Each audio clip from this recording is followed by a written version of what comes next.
ದೇಶೀಯ ಉಕ್ಕು ಉದ್ಯಮಕ್ಕೆ ಡಿಜಿಟಲ್ ಸ್ಪರ್ಶ. ವಾರ್ಷಿಕ 400 ದಶಲಕ್ಷ ಟನ್ ಉತ್ಪಾದನೆಯತ್ತ ಭಾರತ. ನವದೆಹಲಿಯಲ್ಲಿ ಉಕ್ಕು ಕ್ಷೇತ್ರದ ಚಿಂತನ ಶಿಬಿರದಲ್ಲಿ ಕೇಂದ್ರ ಸಚಿವ H. D. Kumaraswamy, make in India, Atmanirbhar Bharat ಮೂಲಕ ವಿಕಸಿತ ಭಾರತದತ್ತ ದೃಢ ಹೆಜ್ಜೆ. ಗಣಿಗಾರಿಕೆಯಲ್ಲಿ ಕೃತಕ ಬುದ್ಧಿಮತ್ತೆ ಬಳಕೆ.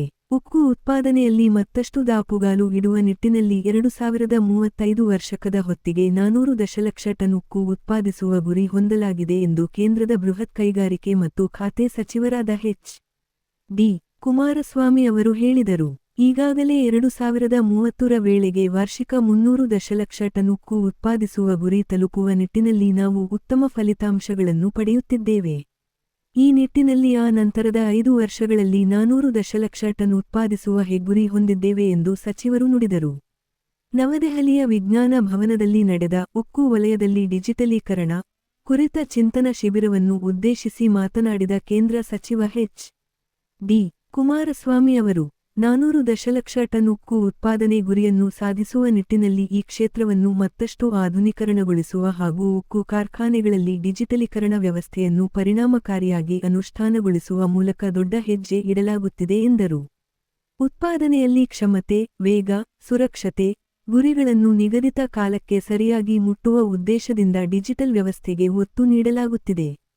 ಉದ್ಯಮದ ದೀರ್ಘಕಾಲೀನ ಪ್ರಯೋಜನಗಳನ್ನು ದೃಷ್ಟಿಯಲ್ಲಿ ಇಟ್ಟುಕೊಂಡು ಈ ಉಪಕ್ರಮ ಕೈಗೊಳ್ಳಲಾಗುತ್ತಿದೆ ಎಂದರು. ಕೇಂದ್ರ ಸಚಿವರು, ಉಕ್ಕಿನ ಉದ್ಯಮದ ಭವಿಷ್ಯವನ್ನು ಕೇವಲ ಉತ್ಪಾದನಾ ಸಾಮರ್ಥ್ಯದಿಂದ ನಿರ್ಧರಿಸಲಾಗುವುದಿಲ್ಲ, ಬದಲಾಗಿ ಬುದ್ಧಿವಂತ, ಸಂಪರ್ಕಿತ ಮತ್ತು ಡೇಟಾ ಚಾಲಿತ ಉತ್ಪಾದನಾ ಪರಿಸರ ವ್ಯವಸ್ಥೆಗಳನ್ನು ನಿರ್ಮಿಸುವ ಸಾಮರ್ಥ್ಯದಿಂದ ನಿರ್ಧರಿಸಲಾಗುತ್ತದೆ ಎಂದು ಅವರು ಪ್ರತಿಪಾದಿಸಿದರು.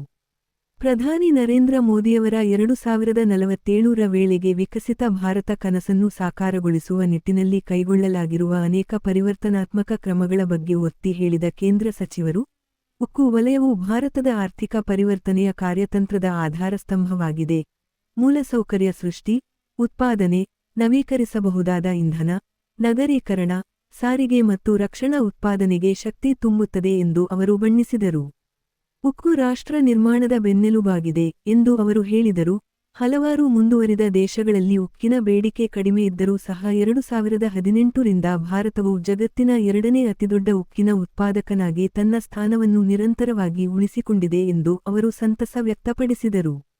ಉಕ್ಕು ವಲಯದ ದೃಢವಾದ ಬೆಳವಣಿಗೆಯ ಬಗ್ಗೆ ಹೇಳಿದ ಸಚಿವರು, 2021ರಿಂದ 22ನೇ ಹಣಕಾಸು ವರ್ಷದಿಂದ ಕಚ್ಚಾ ಉಕ್ಕು ಉತ್ಪಾದನೆಯು ಸರಾಸರಿ 8% ವಾರ್ಷಿಕ ದರದಲ್ಲಿ ವೃದ್ಧಿಯಾಗಿದೆ. ಆದರೆ ಸಿದ್ಧಪಡಿಸಿದ ಉಕ್ಕಿನ ಬಳಕೆ ವಾರ್ಷಿಕವಾಗಿ 13% ಹೆಚ್ಚಾಗಿದೆ. ಇದು ಬಲವಾದ ದೇಶೀಯ ಬೇಡಿಕೆ ಮತ್ತು ತ್ವರಿತ ಕೈಗಾರಿಕೀಕರಣವನ್ನು ಪ್ರತಿಬಿಂಬಿಸುತ್ತದೆ ಎಂದರು. ತಂತ್ರಜ್ಞಾನದ ಪರಿವರ್ತನಾತ್ಮಕ ಸಾಮರ್ಥ್ಯದ ಬಗ್ಗೆ ಒತ್ತಿ ಹೇಳಿದ ಸಚಿವರು, ಕೃತಕ ಬುದ್ಧಿಮತ್ತೆ, ಮಿಷನ್ ಲರ್ನಿಂಗ್, ರೋಬೋಟಿಕ್ಸ್ ಮತ್ತು ಸುಧಾರಿತ ಡೇಟಾ ವಿಶ್ಲೇಷಣೆಗಳು ಜಾಗತಿಕವಾಗಿ ಉಕ್ಕಿನ ಉತ್ಪಾದನೆಯನ್ನು ಮರು ವ್ಯಾಖ್ಯಾನಿಸುತ್ತಿವೆ ಮತ್ತು ಭಾರತದಲ್ಲಿ ಇದನ್ನು ವ್ಯಾಪಕವಾಗಿ ಅಳವಡಿಸಿಕೊಳ್ಳಬೇಕು ಎಂದರು. ಡಿಜಿಟಲೀಕರಣ ಮತ್ತು ಯಾಂತ್ರೀಕರಣವು ಉತ್ಪಾದಕತೆಯನ್ನು ಗಮನಾರ್ಹವಾಗಿ ಸುಧಾರಿಸುತ್ತದೆ, ಇಂಧನ ಬಳಕೆಯನ್ನು ಅತ್ಯುತ್ತಮವಾಗಿಸುತ್ತದೆ, ಕಾರ್ಯಾಚರಣೆಯ ವೆಚ್ಚವನ್ನು ಕಡಿಮೆ ಮಾಡುತ್ತದೆ ಮತ್ತು ಉಪಕರಣಗಳ ವೈಫಲ್ಯಗಳು ಸಂಭವಿಸುವ ಮೊದಲು ಅವುಗಳನ್ನು ಗುರುತಿಸುವ ಸಾಮರ್ಥ್ಯವಿರುವ ಮುನ್ಸೂಚಕ ನಿರ್ವಹಣಾ ವ್ಯವಸ್ಥೆಗಳನ್ನು ಸಕ್ರಿಯಗೊಳಿಸುತ್ತದೆ ಎಂದು ಅವರು ಹೇಳಿದರು.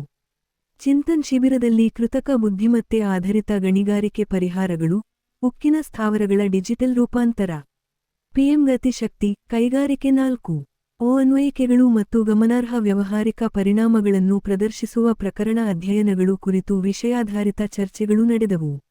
ಉಕ್ಕು ಸಚಿವಾಲಯದ ಅಡಿಯಲ್ಲಿ ನಡೆದ ಈ ಸಮಾವೇಶದಲ್ಲಿ ಸಚಿವಾಲಯದ ಹಿರಿಯ ಅಧಿಕಾರಿಗಳು, ಭಾರತೀಯ ಉಕ್ಕು ಪ್ರಾಧಿಕಾರ, ಸೇಲ್, ರಾಷ್ಟ್ರೀಯ ಖನಿಜಾಭಿವೃದ್ಧಿ ನಿಗಮ, ಎನ್ಎಂಡಿಸಿ ಮತ್ತು ಭಾರತೀಯ ಮ್ಯಾಂಗನೀಸ್ ಖನಿಜ ಸಂಸ್ಥೆ, ಮೋಲ್ ಸೇರಿದಂತೆ ಪ್ರಮುಖ ಉಕ್ಕಿನ ಸಾರ್ವಜನಿಕ ವಲಯದ ಉದ್ಯಮಗಳ ಅಧ್ಯಕ್ಷರು ಮತ್ತು ವ್ಯವಸ್ಥಾಪಕ ನಿರ್ದೇಶಕರು, ಉದ್ಯಮದ ನಾಯಕರು, ನವೋದ್ಯಮಗಳು ಮತ್ತು ತಂತ್ರಜ್ಞಾನ ತಜ್ಞರು ಭಾಗಿಯಾಗಿದ್ದರು.